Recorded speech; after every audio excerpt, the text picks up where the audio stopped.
Hello students, welcome back to Zamir Sir Academy. As you all knows that Zamir Sir is not keeping well, so he asked me to upload this video on behalf of him. तो मैं आज आपको video लाया हूँ social studies for class 8th SA1 social studies for class 8th। तो यहाँ पे मैं आपको एक्सप्लेन करने जा रहा हूँ कि किस टाइप के क्वेश्चंस आपको पूछ सकते हैं और how you have to answer them. एक चीज़ आप दिमाग में रखिए कि ये सिर्फ एक रेफरेंस पेपर है, आपको सेम क्वेश्चंस नहीं आएंगे बिकॉज़ ये पेपर ऑलरेडी हो चुका है और ये क्वेश्चंस आपको नहीं आ सकते, बट आपको सिमिलर टाइप ऑफ क्वेश्चंस आ सकते हैं। तो ये वीडियो में आपको मैं बताने जा रहा हूँ कि किस किस टाइप के क्वेश्चंस आपको मिलेंगे for SA1 social studies class 8th। तो चलिए स्टार्ट करते हैं with section 1। In section 1 there will be a total of 7 questions and you have to answer all of them. ठीक है, यहाँ पे टोटल आपको मिलेंगे 7 क्वेश्चंस और आपको सारे के सारे आंसर करना है यहाँ पे। और यहाँ पे हर क्वेश्चन का आपको 2 मार्क्स दिया जाएगा। तो total 7 2 you will be getting 14 marks from section 1। ठीक है, as you know these questions are very small and contains small marks, तो एज कंटेन्स लेस मार्क्स। तो यहाँ पे आपको हर question you have to explain in 1 or 2 sentences only. ठीक है, ओनली 1 or 2 सेंटेंसेस में आपको ये क्वेश्चंस एक्सप्लेन करना है फॉर सेक्शन 1। इस तरह के क्वेश्चंस आपको पूछा जाएगा। जैसे कि आप देख सकते हैं क्वेश्चन 1 में, how solar energy better than thermal power, differentiate between map and a photo. ठीक है, इस तरीके के सिमिलर क्वेश्चंस आपको आ सकते हैं but not the same questions. तो चलिए अभी हम मूव करते हैं नेक्स्ट पेज पे। और मैं आपको एक चीज़ बताता चलूँ कि यहाँ पे सोशल स्टडीज़ में थोड़े क्वेश्चंस ऐसे रहेंगे जिसके अंदर आपको जिसके लिए आपको एनी प्रीवियस स्टडीज़ की ज़रूरत नहीं है। Like you don't have to refer any chapter और answers from the text book. आपको रिफ़र करने की ज़रूरत नहीं है बिकॉज़ आपको दिया जाएगा कोई मैप, कोई बार ग्राफ या फिर कोई टेबल, और वो टेबल और फिगर के बेसिस पे आपको क्वेश्चंस पूछा जाएगा जिसमें आपको लाइक प्रीवियस स्टडीज़ की ज़रूरत नहीं पड़ेगी।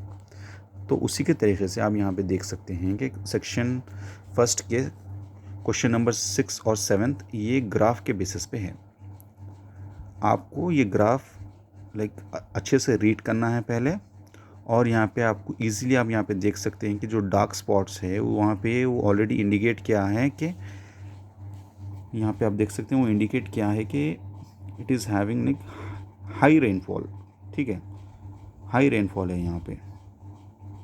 तो इसी तरीके से आपको यहाँ पे पूरा इंडिकेशन दिया हुआ है और इसी के बेसिस पे आपको 6th and 7th क्वेश्चन है। ठीक है, name any 2 districts that receives high rainfall. कोई 2 डिस्ट्रिक्ट के बारे में बोलिए जहाँ पे आपको हाई रेनफॉल है। ठीक है, तो यहाँ पे आप देख सकते हैं कि यहाँ पे और यहाँ पे हाई रेनफॉल है बिकॉज़ ये जो फुल वाला है ब्लैक जो स्पॉट है वो किसके बारे में है, हाई रेनफॉल के बारे में। तो इसी के बेसिस पे आप ये 2 आंसर्स लिख सकते हैं इसमें। उसी के तरीके से आप यहाँ पे 7th क्वेश्चन भी देख सकते हैं, which river originates in Ananthagiri hills. ठीक है, आप इसी के बेसिस पे आप ये 6th और 7th क्वेश्चन लिख सकते हैं ईजिली, और you will get easily 4 marks from this. आप ये वीडियो को पॉज कर सकते हैं, आप स्क्रीनशॉट ले सकते हैं अगर आपको डिटेल में पढ़ना है इसके बारे में। ठीक है, so let's move to section 2। So in section 2 there will be a total of 6 questions. ठीक है, वहाँ पे आपको मिलेंगे total 6 questions and you have to answer all of them. और यहाँ पे क्या है, हर क्वेश्चन का आपको मार्क्स मिलेगा total 4। So every question contains 4 marks. तो यहाँ पे आप जैसे कि देख सकते हैं यहाँ पे मार्क्स डबल हो चुके हैं, तो आपको आंसर भी डबल सेंटेंसेस में करना पड़ेगा। Previously we are doing in 1 or 2 sentences. Now you have to explain at least in 4 to 5 sentences. ठीक है, सेक्शन 2 आपको 4 to 5 sentences में एक्सप्लेन करना है. तो सेक्शन 2 में टोटल आपको मिलेंगे 6 questions. You have to answer all of them in 4 to 5 sentences. आप देख सकते हैं ये 8th वाला question, mention the factors affecting the seasons के बारे में. ये एक जेनरिक टाइप का क्वेश्चन है, आप अपने खुद से भी इसका आंसर बना के लिख सकते हैं. Very simple, this is very simple. तो जैसे कि मैं आपको प्रीवियसली बताया है, जैसे कि आप 6th और 7th क्वेश्चन करें हैं मैप के बेसिस पे, उसी के तरीके से आपको 11th क्वेश्चन भी देख सकते हैं. आपको एक टेबल दिया गया है, उसी के बेसिस पे आपको 2 क्वेश्चंस पूछे गए हैं. यहाँ पे देखिए फर्स्ट वाला, वाई वॉज बेंगल पार्टीशनड. ठीक है, क्यों पार्टीशनड हुआ हो, तो इसका आंसर आपको यहाँ पे रीज़न दिया गया है, पार्टीशन ऑफ बंगाल. ठीक है, तो ये आंसर आप यहाँ पे लिख सकते हैं पार्टी के लिए. और ये क्या है, देखिए स्लोगन क्या है यहाँ पे, which slogan associated with quit India movement. ठीक है, इसका स्लोगन क्या है आप यहाँ से देख के आप ये लिख सकते हैं. तो ये बहुत ही सिंपल टाइप के क्वेश्चंस होते हैं. यहाँ पे you can get the maximum marks from it, because आपको यहाँ पे कोई आंसर बनाना नहीं है, जस्ट टेबल में से देखना है और आपको यहाँ पे आंसर करना है. That's it, this is very simple.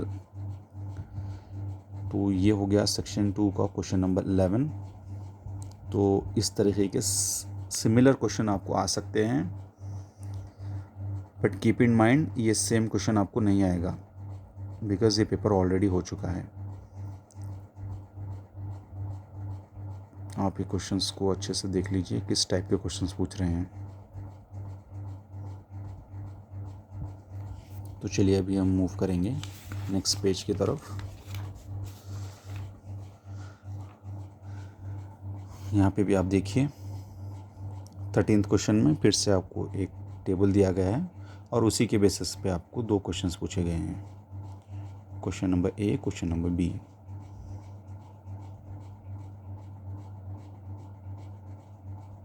देखिए आप द फर्स्ट क्वेश्चन में देखिए आप, in which of the above cities does the sun rise first. सबसे पहले कहाँ पे होगा, तो आप यहाँ पे से देख के कर सकते हैं.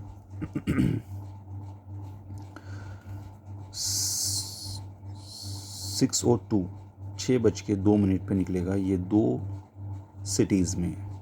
ठीक है, तो ए का ये रहेगा आंसर आपको, बिकॉज यहाँ पे सबसे पहले निकल रहा है सन.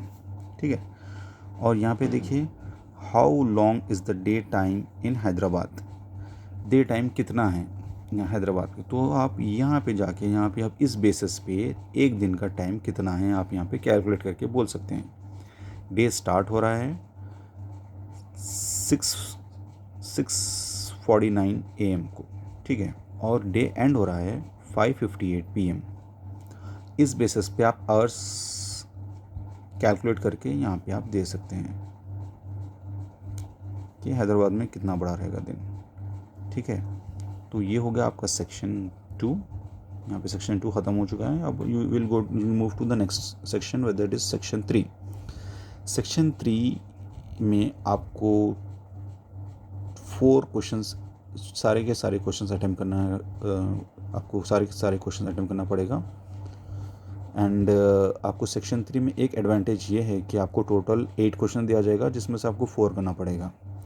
तो यहाँ पे आपको 50% चॉइस है, तो इसीलिए आप यहाँ पे ईज़िली आप यहाँ पे क्वेश्चन को आंसर कर सकते हैं. और यहाँ पे आप देख सकते हैं कि each question will carry 8 marks. तो यहाँ पे आपको क्वेश्चंस का आंसर 8 to 10 सेंटेंसेस में देना पड़ेगा, at least 8 to 10 sentences, because each question is containing 8 marks. तो अकॉर्डिंगली आपको इसको आंसर करना पड़ेगा. तो ये रहा 14th question. Either you can attempt question A और question B, it's totally depend on you. तो let's move to the last part. तो जैसे मैं आपको प्रीवियसली बोला हूँ कि थोड़े क्वेश्चंस ऐसे आएंगे जिसमें आपको प्रीवियस स्टडीज़ की ज़रूरत नहीं पड़ेगी. तो on that basis you can see question number 15। यहाँ पे आपको दिया गया है एक पैराग्राफ इन क्वेश्चन ए, तो आपको वो पैराग्राफ पढ़ना है, उसे समझना है और उसके बारे में आपको कमेंट करना है। उसी तरीके से क्वेश्चन 15 के पार्ट बी में भी आपको एक पैराग्राफ दिया गया है, आपको पैराग्राफ पढ़ना है और उसी के बेसिस पे आपको आंसर करना है। सिमिलर वे जस्ट आपको ये पैराग्राफ पढ़ना है, उसे समझना है और उसके ऊपर कमेंट करना है। आप दोनों में से कोई एक पैराग्राफ पढ़ के उसके बारे में कमेंट कर सकते हैं and you will be getting 8 marks from it. ठीक है। अगेन देन द 16 क्वेश्चन में भी आपको क्वेश्चन ए क्वेश्चन बी रहेगा, आपको ये टेक्स्ट बुक में से रहेगा, आप ये इजीली आप उसमें से पढ़ के आप ये कर सकते हैं। और आपको पता ही है कि last question will be the map one. You have to locate the places and label them in outline map. ठीक है, तो यहाँ पे भी आपको 2 चॉइस दिया गया है, locate and label the following places in outline map of India. यहाँ पे आपको आउटलाइन मैप ऑफ इंडिया दिया जाएगा, उसमें आपको प्लेसेस ये लोकेट करना है और लेबल करना है। और ये अगर आपको मैप याद है तो ये सबसे इजी क्वेश्चन रहेगा और आपको 8 ऑफ 8 ईजिली मिलेंगे, बिकॉज़ यहाँ पे आपको कोई आंसर बनाना नहीं है, जस्ट जो भी आपको प्लेसेस पूछा है यहाँ पे उसको लोकेट करना है, दैट्स इट। तो ये बहुत इजी टाइप के क्वेश्चंस रहेंगे। So this will be the end of question paper. तो इस टाइप का ये एक जस्ट एक रेफरेंस पेपर है। Don't consider this as the paper which you are getting in your exam. तो ये सेम पेपर आपको नहीं मिलेगा, बट ये सिमिलर काइंड ऑफ पेपर मिलेगा आपको। तो ये वीडियो आपके फ्रेंड्स में ज़्यादा से ज़्यादा शेयर करिए, ज़मीर सर के चैनल को सपोर्ट करिए, ज़्यादा से ज़्यादा सब्सक्राइबर्स बढ़ाइए ज़मीर सर के, ताकि ज़मीर सर मैक्सिमम स्टूडेंट्स को सर्व कर सके। और बस यही वीडियो को आप आगे बढ़ाते जाइए, सब्सक्राइब करते जाइए, लाइक करते जाइए और फ्रेंड सर्कल में और फैमिली सर्कल में शेयर करते जाइए। And keep learning, keep growing, all the very best for your exams. Thank you so much.